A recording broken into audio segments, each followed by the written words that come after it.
그런데 9명은 어디에 있느냐라고 하는 제목으로 은혜를 받고자 합니다. 오늘 이 제목은 17절 하반절에 그대로 나왔는데 예수께서 대답하여 말씀하셨다. 10명이 깨끗해지지 않았느냐? 그런데 9명은 어디에 있느냐? 한번 따라합시다. 그런데 9명은 어디에 있느냐? 이 말씀은 예수님께서 대단히 섭섭한 가운데 하신 말씀이에요. 대단히 안타까운 가운데 탄식하면서 하신 말씀이에요. 그리고 이 말씀은 다른 각도에서 보면 감사하지 못하는 자들에 대한 책망의 말씀이기도 합니다. 예수님께서 갈릴리와 사마리아 지역으로 복음 전도하러 가실 때 10명의 문둥병자들이 왔습니다. 이구동성으로 한 목소리 외쳤습니다. 예수 선생님, 우리를 불쌍히 여겨서 고쳐달라고. 그때 주님 말씀하셨습니다. 가서 제사장에게 너희 몸을 보이라. 이는 예수님께서 치료해 주신다라는 약속이에요. 왜냐하면 유대 사람들은 문둥병에 걸릴 때에도 제사장이 선언을 해요. 검사를 해요. 제사장이 싹 살펴서 이렇게 피부를 살펴봐가지고 이것이 피부병인지 이것이 옴인지 이것이 문둥병인지 그래서 제사장이 그래서 이거는 문둥병이다. 그렇게 되면 그때부터 격리가 들어가는 거예요. 그리고 나을 때에도 만약에 다 치료받아서 낫게 되면 제사장의 선언이 있어야 돼요. 너는 문둥병에서 나음을 받았다. 선언을 받아야 안 되면 이 사람은 공동체 생활을 할 수 없어요. 그러니까 예수님께서 가서 너희의 몸을 제사장에게 보이란 말은 예수님이 치료해 주신다는 거예요. 10명의 문둥병자들이 제사장에 가는데 가다가 나음을 받았습니다. 몸이 시원해짐을 느꼈습니다. 몸의 통증이 사라짐을 느꼈습니다. 몸이 찌뿌듯하고 답답한 것이 없어지고 상쾌해지는 모습을 봤어요. 그때에 사마리아인 문둥병자가 즉시로 돌아와서 예수님 앞 발 앞에 엎드려서 진지하게 감사하면서 사례를 했습니다. 문제는 10명이 다 깨끗함을 받고 10명이 다 고침을 받았는데 9명은 그 자리에 없었다라는 얘기입니다. 예수님이 말씀하시는 거예요. 그런데 10명이 다 깨끗함을 받지 않았느냐? 그런데 그 9은 어디 있느냐? 9은 어디 있느냐? 오늘 우리는 이 말씀을 통해서 감사하지 않아서 예수님이 섭섭해 하신다, 감사해야 된다. 우리는 그런 정도는 다 합니다. 근데 오늘 이 말씀을 통해서 주님이 오늘 본문에 보면 우리에게 중요한 교훈하시는 그 교훈이 몇 가지 우리는 깨닫게 되는데 왜 그러면 주님은 그 9이 어디 있느냐고 책망하시면서 그 9을 찾으시는가? 그 이유는 첫째로 여기 세 가지가 우리가 분별할 수 있는데 첫째는 왜 주님은 그들을 책망하시는가 하면 그들에게는 감사할 만한 믿음이 없었다라는 사실이에요. 아니 감사하는 믿음뿐만 아니라 예수님에 대한 하나님에 대한 믿음이 없었다라는 증거예요. 오늘 이 사건을 종료하면서 주님이 마지막 결론적으로 이 감사한 문둥병자에게 마지막으로 하신 말씀을 보면 믿음에 대해서 말하고 있어요. 19절에 보면 그리고 그에게 말씀하셨다. 일어나서 가라. 네 믿음이 너를 구원하였다. 이 믿음에 대해서 주님 말씀하고 있어요. 다시 말하면 이 문둥병자가 지금 주님 앞에 와서 감사하는 것은 믿음이다라는 얘기입니다. 믿음으로 와서 감사하는 것이고 9명의 문둥병자들은 믿음이 없었기 때문에 진지한 감사를 못하고 있었다라는 사실이에요. 우리가 신앙생활하면서 언뜻 단순하게 우리가 생각할 때 우리는 환경이 좋으면 어떤 삶의 조건이 좋으면 많은 것을 누리고 있으면 아니면 평안하면 부유하면 성공하면 감사할 수 있을 것 같은데 그건 천만에요. 인간의 욕심은 땅보다 두껍기 때문에 내가 많은 것을 가졌다고 누린다고 편안하다고 감사하는 것이 아닙니다. 성경 전체 사상에 보면 이 진정한 감사는 어디에서 나오는가? 진정한 감사는 하나님을 믿는 믿음에서, 그 은혜를 깨닫는 믿음에서 나오는 줄 믿습니다. 성경에 보면 골로새서 2장 7절에 보면 중요한 말씀이 있는데, 이게 감사절 요절이 앞에 보시고 한번 읽어봅시다. 시작. 너희는 그분 안에 뿌리를 내리고 세움을 입으며 가르침을 받은 대로 믿음 안에 굳게 서서 감사가 넘치게 하여. 여기 보면 감사가 넘치는데, 이 감사는 어디 나오는가? 믿음에 굳게 서서 감사가 넘치게 하라는 거예요. 다시 말하면 감사의 산물은 믿음에서 나온다는 거예요. 감사는 어디서 나오는가? 감사는 믿음의 산물이에요. 믿음에서 나오는 것이에요. 여러분, 우리가 잘 아는, 자주 요즘에 제가 욥에 대해서 말씀을 드렸어요. 10자녀 다 하나님 앞에 갔어요. 동방 최고의 부자, 쫄딱 망했어요. 주변의 모든 사람들한테 지탄을 받고 모함을 받고, 너는 죄야. 숨겨진 죄 때문에 너희가 이렇게 죄를 받는 거야. 죄에 있지 않고 망한 자가 어디 있어? 너는 사람은 몰라 이런 죄가 있어. 각종 수모를 당하고 모함을 당하고. 그래서 모든 사람이 다 떠났어. 종들까지도 욥을 믿지 않고, 종들이 와서 물 한 잔 갖다 달라도 종들도 다, 심지어는 자기 아내까지도. 그리고 그의 몸은 말할 수 없는 통증과 가려움이 한번 오게 되면 피부 악창이기 때문에 그 가려움 어떻게 할 수, 세상 말로 미칠 정도로 밤에 잠도 오죠. 그런 그가, 그런 가운데서도 주신 자도 여호와 쓰고 주하신 여호와 하나님 앞에 영광 감사할 수 있는 것은 믿음이 아니고선 어떻게 감사하겠어요? 다니엘서에 보면 다니엘에게 큰 시험이 와요. 그 시험이 뭔가 하면, 만약에 느부갓네살 왕 외에, 왜냐하면 당대의 바벨론은 느부갓네살 왕은 하나의 신이니까 느부갓네살 왕 외에 다른 어떤 신에게도 절을 하는 사람은 반드시 사자굴에 넣어서 찢겨서 죽인다. 사형법을 만들었어요. 그것도 사실은 다니엘을 모함해서 다니엘을 죽이려고 한 거예요. 근데 다니엘은 그것이 다 왕에게 명령이 이루어졌고 어인이 지킨 것을 알고서도, 그러면서도 늘 하던 대로 그는 예루살렘에 있는 창문을 향해서 열어놓고 무릎을 꿇고 하나님 앞에 감사 기도를 했습니다. 다니엘 6장 10절을 한번 보십시다. 다니엘 6장 10절 한번 앞에 보세요. 시작. 다니엘은 그 조서에 왕의 도장이 찍힌 것을 알고도 자기 집으로 가서 자기 집 다락방에서 예루살렘을 향하여 창문들을 열고 이전에 하는 대로 하루에 3번씩 무릎을 꿇고 기도하며 하나님께 뭐 하였다? 감사했습니다. 여러분, 지금 죽음의 사자굴에 넣어서 사자한테 찢겨 죽을 이런 상황에서도 그것도 그대로 창문을 닫아놓고 숨어서 하는 게 아니라 그대로 열어놓고 하던 대로 하루에 3번씩 무릎을 꿇고 간절하게 감사할 수 있는 이것은, 믿음이 아니고서는 어떻게 이런 상황에서 하루 3번씩 하나님 나 살려주세요, 내가 하나님을 이렇게 열심히 섬겼는데 이게 죽음이 말이 됩니까, 나 살려주세요, 아니고 그대로 하나님께 감사했다. 믿음이 아니고서는 어떻게 이런 상황에서 감사를 할 수 있겠는가?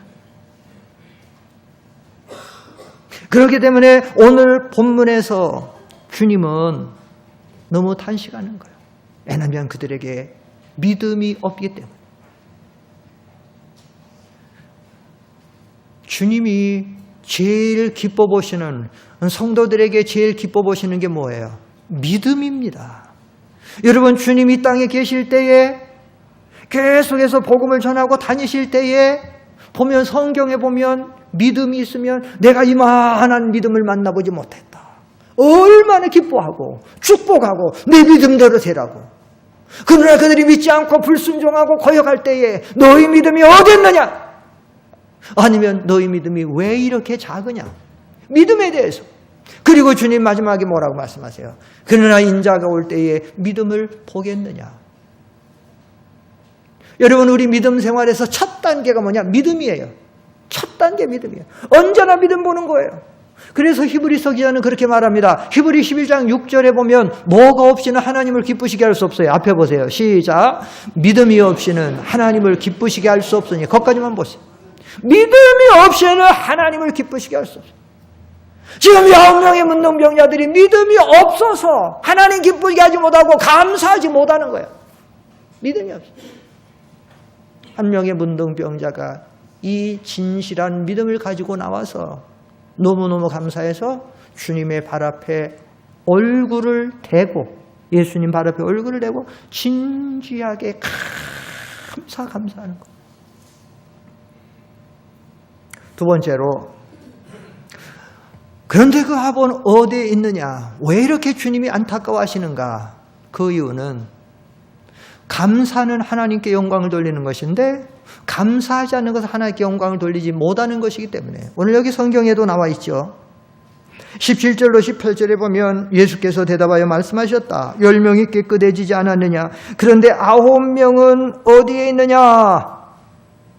하나님께 영광을 돌리러 되돌아온 자가 이 이방인은, 이 말은 하나님께 영광을 돌리고, 이거는 감사는 하나님께 영광을 돌리는 것이지만 감사하지 못하는 것은 하나님께 영광을 돌리지 못하는 행위라는 거죠.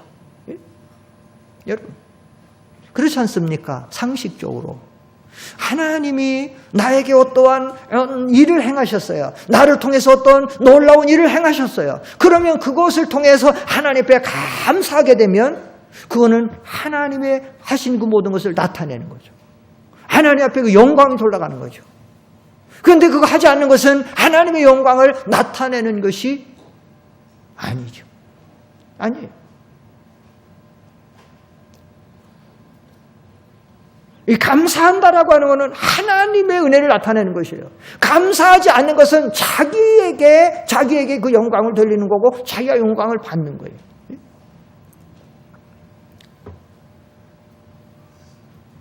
여러분, 오늘 우리가 이 성경을 보면서 이렇게 한번 질문해봐요.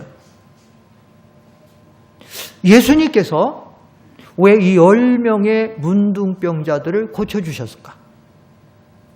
여러분, 예수님이 이 10명의 문둥병자들을 왜 고쳐주셨을까요? 그것은 바로 하나님 앞에 영광을 돌리려고 고쳐주신. 우리가 요즘에 계속해서, 우리뿐만 아니라 교회에서 가르침에 항상 제일 중심 뭐예요? 우리가 몇 주 전에도 말씀을 드렸지만, 우리는 하나님 우리를 창조하시고 하나님이 우리를 구원하시고 하신 목적이 뭐예요? 우리 모든 것을 통해서 하나님 앞에 뭘 돌리게 하려고? 영광을 돌리게 하려고. 나의 영광을 위하여 지음을 받은 자 그를 오게 하라. 내가 그를 지었고 만들었느니라. 그러므로 너희는 먹든지 마시든지 무엇을 하든지 다 하나님의 영광을 위해서 해라. 이 10명의 문둥병자를 고치신 하나님의 역사는 하나님 앞에 영광을 돌리려고, 하나님의 영광을 나타내려고 예수님께서 문둥병자들을 고쳐주신 거예요.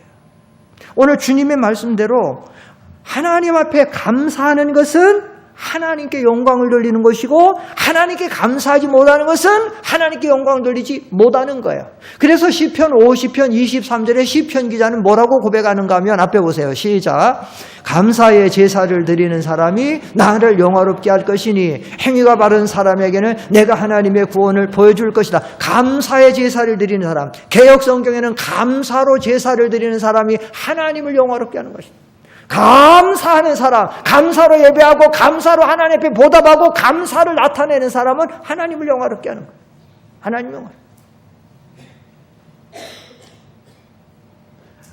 감사는 하나님을 영화롭게 하는 것이고, 원망과 불평은 마귀를 영화롭게 하는 거예요. 감사는 하나님이 대단히 기뻐하시는 것이고, 원망과 불평은 마귀가 대단히 기뻐하게 하는 거예요. 감사는 누게 하게 하는가? 우리 안에 계신 성령님께서 하나님의 은혜를 깨닫고 감사를 하게 하는 거예요.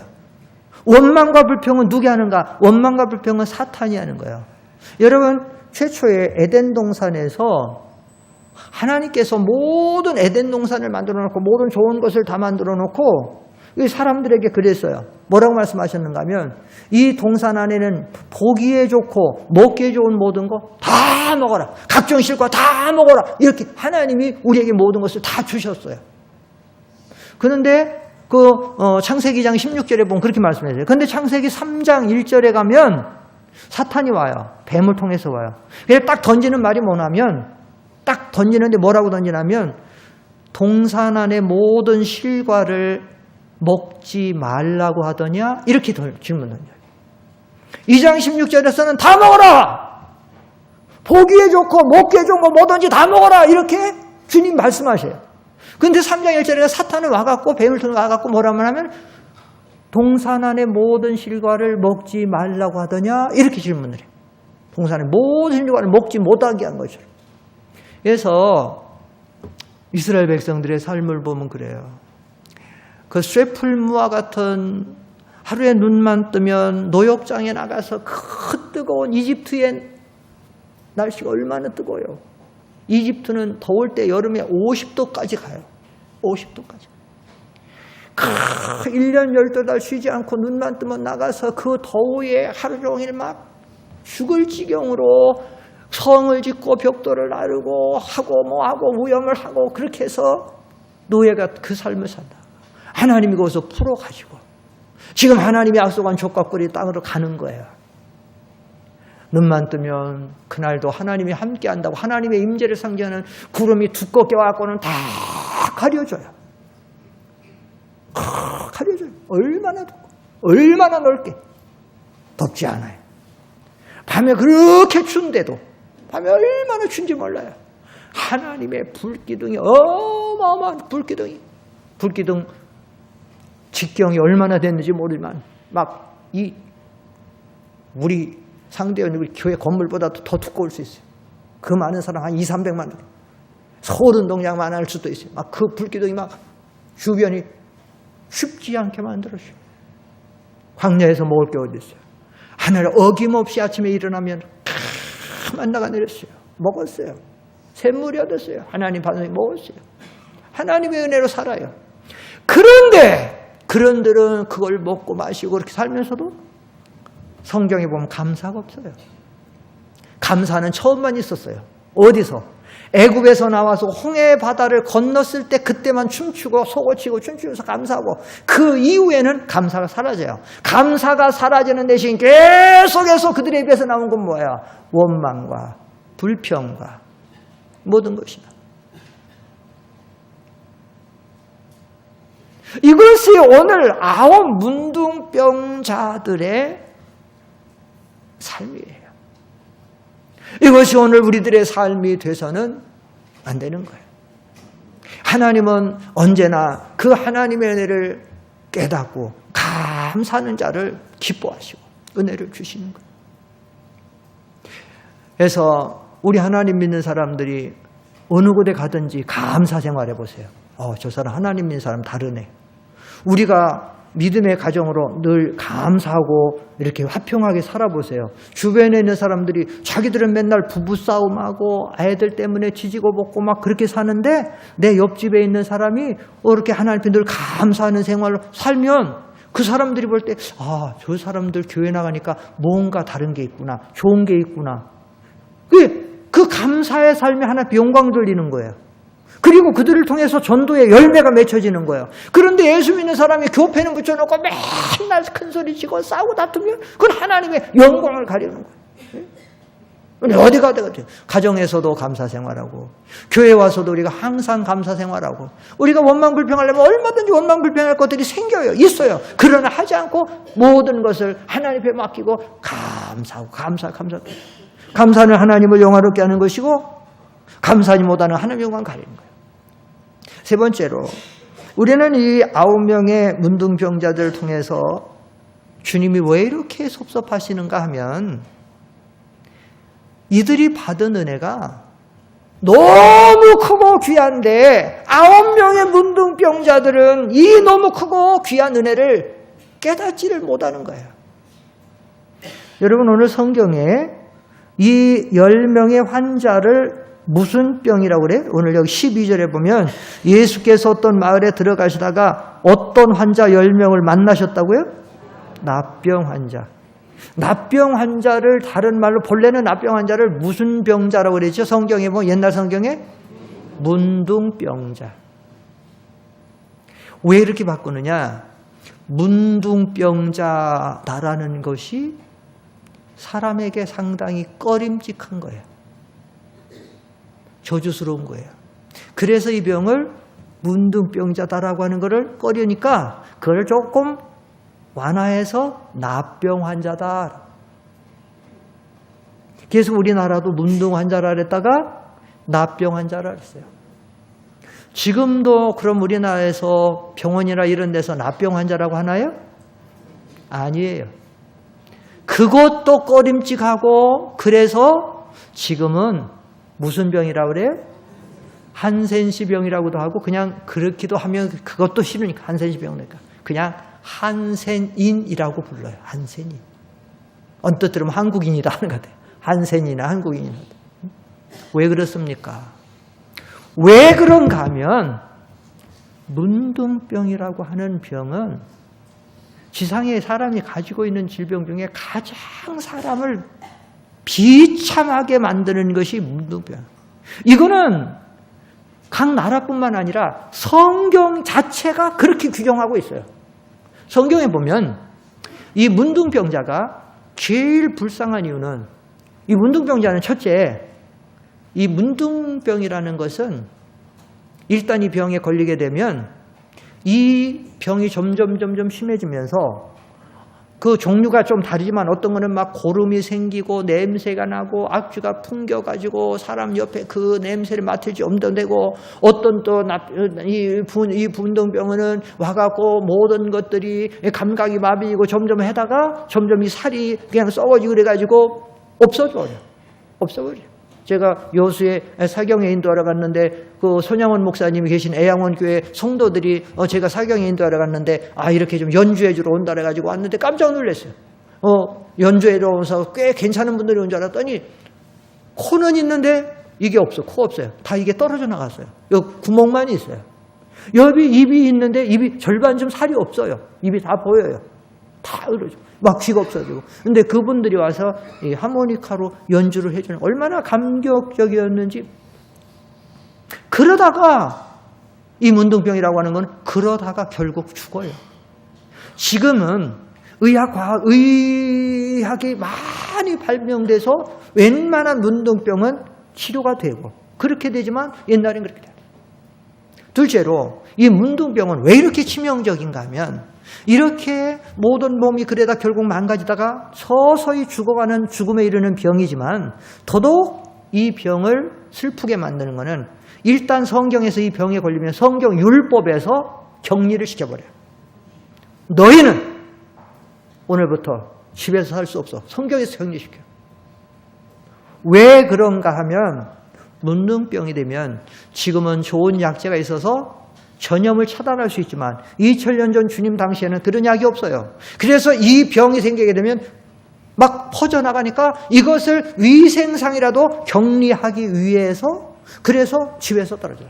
여러분 다른 병은 같은 병이라도 가족의 품 안에서 가족의 시중을 받으면서 그러면서 치료를 받고 열 수 있는데 이 문둥병 그것도 안 돼. 얼마나 처절합니까?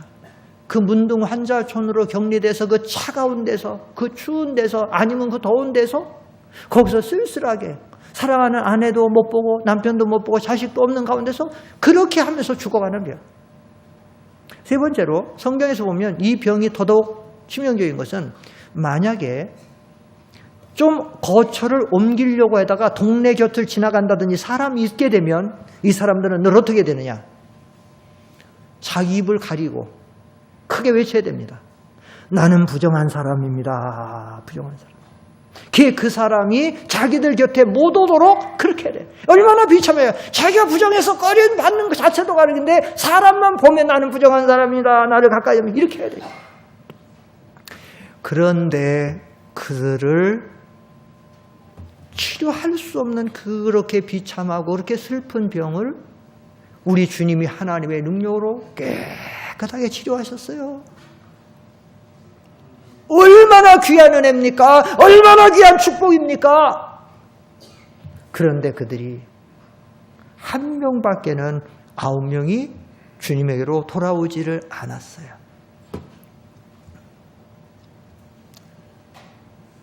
여러분, 이 문둥병은, 구약 성경에 나오는 이 문둥병은 영적으로 상징적으로 우리에게 교훈해주는 병인데, 이 문둥병은 뭐냐?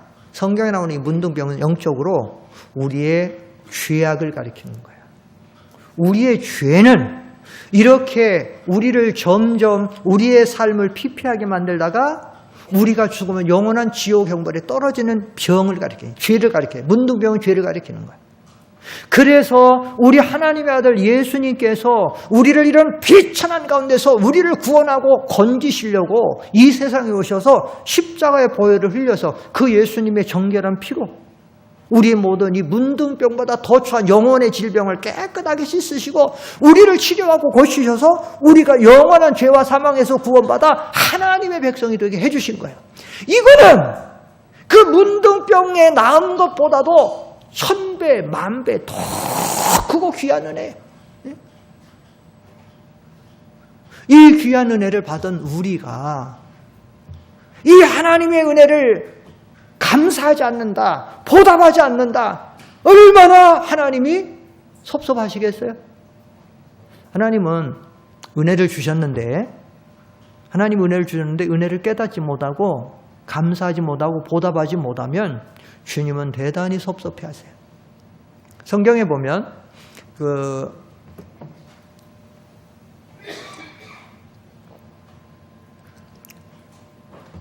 히스기야 왕에게 위기가 여러 번 와요.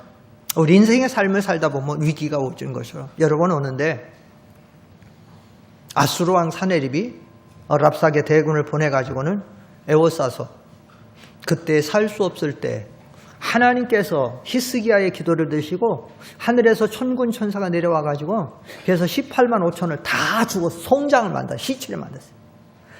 하나만 살아서 도망가요. 한 하나만. 그 누구냐? 왕만 살아가지고 도망가요. 나머지는 다 죽었어요. 다 죽었어요. 18만 5천. 한 사람도 살면 다 죽었어요. 한 사람만 살아 돌아왔어요. 그 사람이 누구냐? 왕이에요. 왕. 사네립. 왕만. 그럼 정말 살은 거냐? 도망가갖고 자기의 신 니스록이라고 하는 우상 앞에 가서 다시 재건하고 어떻게 좀 해보려고 그 신에게 뭔가 도움을 구해요. 그런데 그때 뒤에서 슬그머니 두 사람이 다가와요. 그래가지고는 그 사네립 아수르 왕을 그대로 거기서 암살을 해요. 그 두 사람이 누구냐? 바로 자기가 낳은 자기 아들들이에요. 차라리 그럴 바에는 전쟁에서 죽은 게 낫지 집에 돌아서 아들들한테 그렇게 죽임 당하는 거예요. 그게 보는 거예요. 그때 주변 사람들이 야, 이거는 놀라운 하나님의 역사다 깨닫고 히스기야에게 찾아와서 히스기야를 존대하게 하고 히스기야에게 많은 예물을 드려서 이렇게 해가지고 히스기야가 막 영광이 돌아가요. 그리고 히스기야가 죽을 병에 걸렸을 때도 유언하라고 살지 못할 때도 기도하고 그게 달라요. 그런데 히스기야가 어떻게 했느냐? 히스기야가 하나님 앞에 그 은혜를 감사하지 않고 보답하지 않았어. 그래 하나님 어떻게 했느냐? 하나님이 진노했어요. 역대하 32장 23절 한번 읽어봅시다. 시작. 앞에 보시고 시작. 많은 사람들이 예물을 가지고 예루살렘에 와서 여호와께 드리고 또 보물을 유다왕 히스기야에게 바치니 이때부터 히스기야가 모든 민족이 보는 앞에서 존경을 받게 되었다. 잘 됐죠? 얼마나 이래서 뭐 얼마나 뛰어나게 됐어요. 그런데 24절 25절에 보면 시작. 그때 히스기야가 병들어 죽게 되었는데 그가 여호와께 기도하니 여호와께서 그에게 응답하시고 표적을 병도 죽을 병이에요. 이거는 그냥 병이 아니야. 죽을 병을 하나님이 고쳐준 거예요. 근데 25절에 가면 뭐로 시작해요? 25절에 뭘로 시작하죠? 그러나 이거는 그러나는 지금 잘못되고 있다는 거예요. 잘못됐다. 성경은 그러나는 잘못된 거예요. 시작. 25절 시작. 그러나 히스기야가 마음이 교만하여 자신에게 주어진 은혜에 보답하지 아니하였으므로 그와 유다와 예루살렘의 진노가. 여러분, 은혜를 보답하지 않는 것은 교만한 거예요. 왜냐? 그거는 자기가 한 것으로 느끼는 거예요. 자기가 한 것으로 자기가 대접받고 자기가 영광을 받는 거예요. 예? 이거는 교만한 거예요.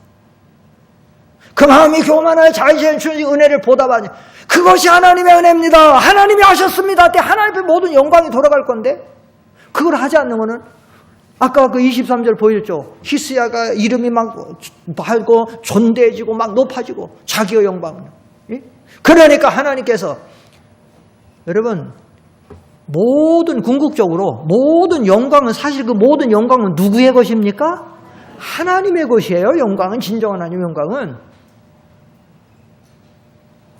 그런데 그 영광이 잘만 하나님 진노가 왔어요. 여기 제가 성경을 더 방송실 주진 않았지만 그래서 나중에 히스기야가 어떻게 되느냐. 히스기야가 나중에 철저하게 회개하죠. 그래서 히스기야가 망하지 않아요. 회개해서. 사랑하는 성도 여러분, 우리가 이 감사절을 보내면서 다음 줄이 감사절이래.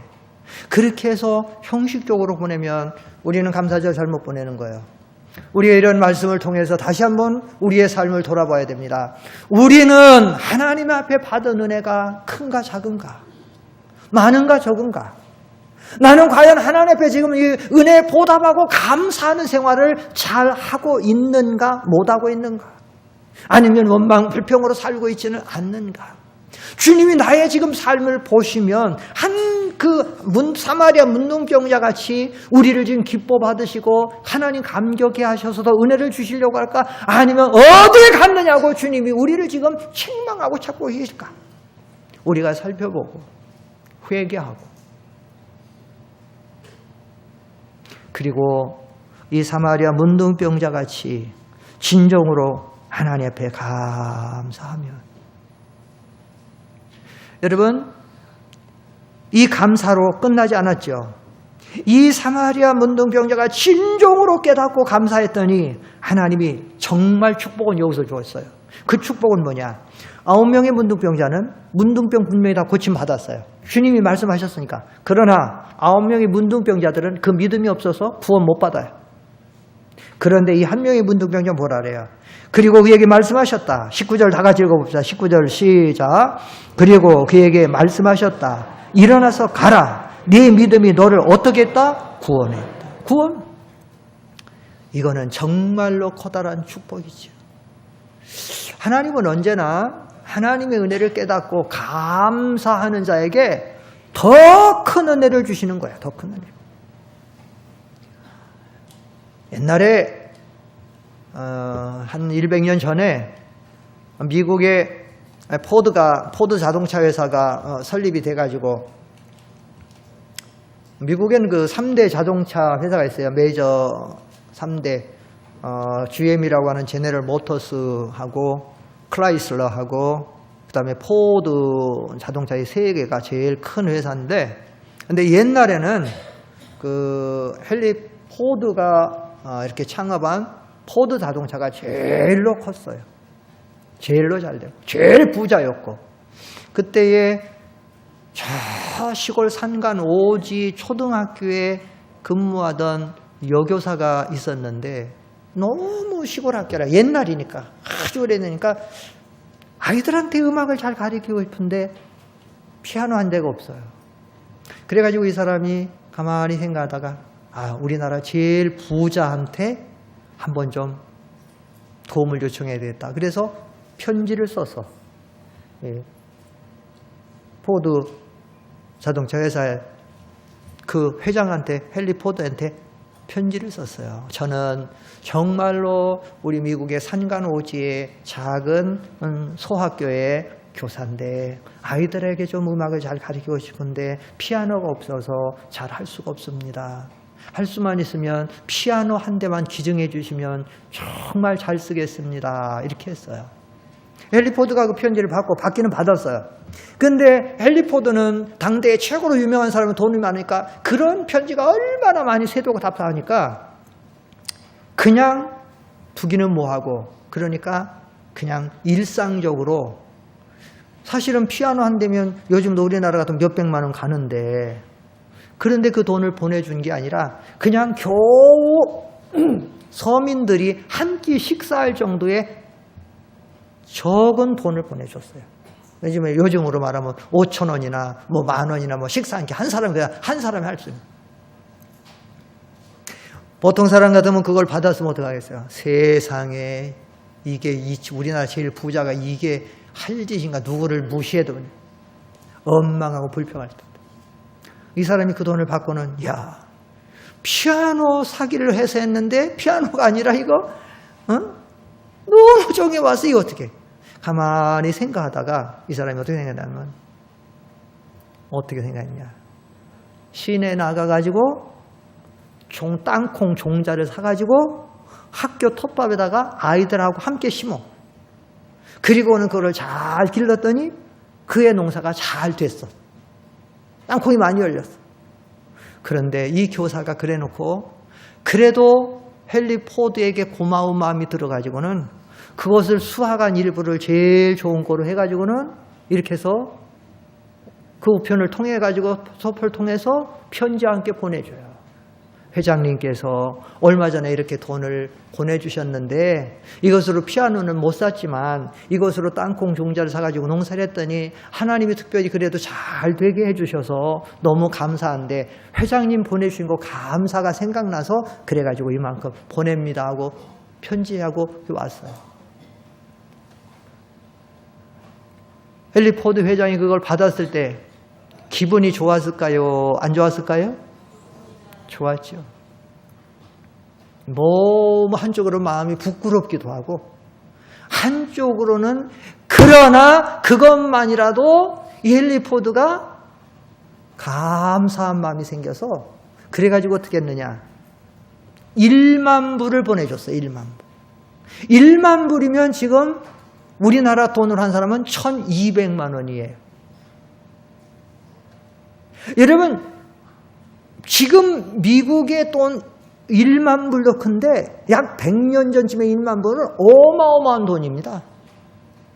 예를 들면 우리나라, 제가 어렸을 때, 제가 국민학교 다닐 때 1억, 몇 억 하는 거는 보통 사람 못 가는, 지금은 이 환율이 달라져가지고 보통 사람 아파트 하나 있어도 뭐 5억, 뭐 조금 뭐 하는 사람은 몇십억 갖고 있지만 우리 옛날 어렸을 때 몇 억이다라고 하는 거는 그거는 대회사를 거느린 사람만 있는 거지. 지금 환율이 바뀌어지니까. 그러니까 그때 1만 불 어마어마한 거예요. 만약에 그 교사가 무슨 뭐 이런 회장이 있어, 사람을 무시해도 이럴 수 있어, 그래가지고 원망이나 불평이나 했으면 1달러면 1달러 그냥 그거 갖고 끝이에요. 그럼 자기만 손해고. 그런데 그걸 가지고도 감사하고 보답을 했더니, 그런데 우리 하나님은 헨리 포드만도 못하겠어요? 우리 하나님. 우리가 하나님 앞에 감사 생활하면 하나님이 더 큰 은혜 주실 줄 믿습니다. 그래서 근본에 우리가 이 추수감사절을 그냥 헛되이 보내지 말고 감사할 조건을 찾으십시다. 그래서 우리가 감사절에 특별 새벽 기도할 때 우리가 힘써서, 그래서 하나님의 그 마음을 감동하고 하나님을 기쁘시게 함으로 더 커다란 하나님의 은혜와 복을 받기를 축원합니다. 기도하십시다.